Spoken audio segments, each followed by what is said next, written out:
কুষ্টিয়া এবার 3টা হয়েছে, আগামীতে 4টায় হবে ইনশাআল্লাহ।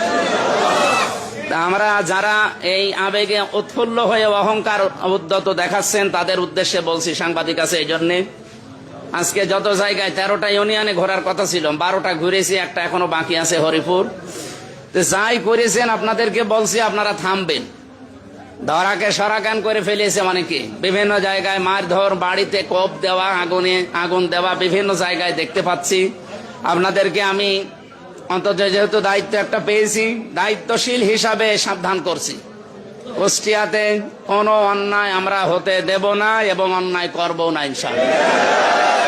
আমি অলরেডি কালকে জানিয়েছি যে প্রথম যেহেতু শুরু করব চাঁদাবাজির এই ক্যান্সারটা মুক্ত করার জন্য, দেখি শপথটা কালকে হয়ে যাক, পরশুদিন মনে হয় হয়ে যাক, এরপরে আমরা আমাদের কাজ 100 দিনের ভেতরে যা যা ওয়াদা করেছিলাম চেষ্টা চালাবো 100 ভাগ ইনশাআল্লাহ।